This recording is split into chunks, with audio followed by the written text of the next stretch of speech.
Bonjour à tous, bienvenue aujourd'hui pour ce tutoriel sur l'application WooFlash. Alors WooFlash est une application intéressante dans le cadre de la création d'un examen, puisqu'elle permet de créer d'abord des questions d'examen en utilisant les mêmes fonctionnalités que WooClap, donc une grande possibilité de type de questions, et ensuite de le générer en tant qu'examen, et de créer une structure pour cet examen. Ce que j'entends par structure, c'est créer un espace délimité au niveau de la date, de l'horaire, du temps que l'étudiant aura pour faire l'examen et de la remise de cet examen sur la plateforme WooFlash. Alors pour créer un questionnaire dans WooFlash, il faut d'abord évidemment se connecter avec son adresse mail et arriver à l'écran du menu principal et puis cliquer sur Nouveau. Vous avez un nouveau cours qui est créé, que vous pouvez nommer mon cours. Vous pouvez ajouter une introduction si vous voulez, ou une explication. Bienvenue, hein. On va aller très vite.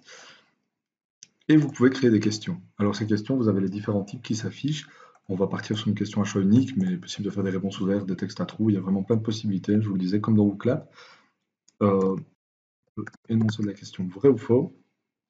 Et vous avez ici mise en page. Alors la mise en page, ça vous permet d'ajouter un complément à votre question. Ce complément peut être un lien, une image, une équation, dans le cas d'un contrôle de maths, ou par exemple aussi une vidéo. Ici, j'avais pris une vidéo pour vous montrer l'exemple de la manière dont on peut l'intégrer. On clique ici sur lien, vous pouvez la faire glisser ou cliquer sur le lien et vous l'insérez. Cette vidéo est intégrée directement au cours. Vous avez ici les deux réponses possibles puisque c'est une question à choix unique.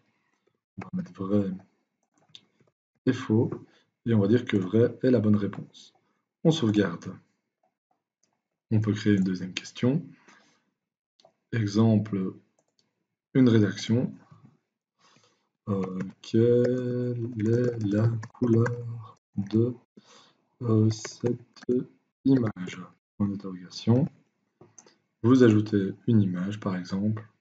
J'en ai pas ici, je vais pas le faire, mais on s'en fiche. Vous pouvez mettre un complément et vous sauvegardez. Une fois que vous avez créé vos questionnaires, là j'ai été très vite évidemment, euh, vous allez dans plus d'options et vous avez une option d'examen. Vous pouvez aussi personnaliser, donc par exemple mettre un thème. Voilà, donc ce sera en vert.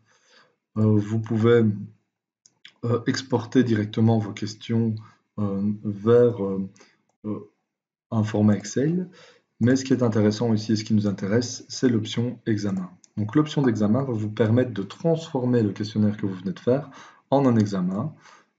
Et donc, vous avez plusieurs options. La première chose, c'est qu'il faut activer l'option examen. Vous pouvez ensuite choisir la durée en déterminant la date à laquelle l'examen aura lieu. Par exemple, le vendredi 4 de 10h à 12h. Les questions d'examen, vous pouvez donner les questions dans un ordre aléatoire, permettre aux étudiants de revoir leurs réponses ou pas. Donc tout ça, vous pouvez le choisir aussi. Et des instructions, vous pouvez ajouter des instructions pour l'examen et là aussi, ajouter un fichier, une mise en page, ce que vous voulez. Vous sauvegardez les modifications et là, l'examen est généré. Alors, pour tester votre examen, vous pouvez passer l'examen vous-même. Ça, c'est intéressant. Vous le passez assez vite. Donc, le vrai ou faux, vous cliquez sur répondre. Le texte, je viens de le faire, donc les réponses sont déjà inscrites. Vous mettez OK et vous terminez l'examen. Vous retournez au cours euh, et vous pouvez aller consulter les résultats des examens ici. Donc ici, c'est moi-même qui l'ai passé, c'est pas très intéressant, mais on peut revoir les résultats.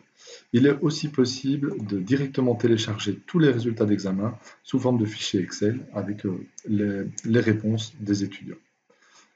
Alors, il ne vous reste plus qu'à partager avec vos étudiants votre examen pour qu'ils puissent le passer directement sur la plateforme.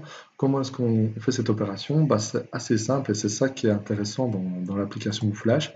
Vous pouvez partager un code, peut-être un peu plus compliqué pour les étudiants, ils devront le mettre à la suite de app.wooflash.com et donc certains pourraient se tromper. Par contre, ce qui est très très simple, c'est de partager le lien. Toute personne qui disposera du lien pourra s'inscrire sur la plateforme pour passer l'examen. Et donc, vous pouvez l'envoyer par exemple par mail groupé à vos étudiants. Il y a une autre possibilité, peut-être un peu plus longue, surtout pour les grands groupes, c'est de individualiser l'envoi et donc d'envoyer par mail à chaque étudiant. Et là, le site se chargera d'envoyer l'invitation, mais vous devrez noter l'adresse mail de chaque étudiant dans la bulle ci-dessous.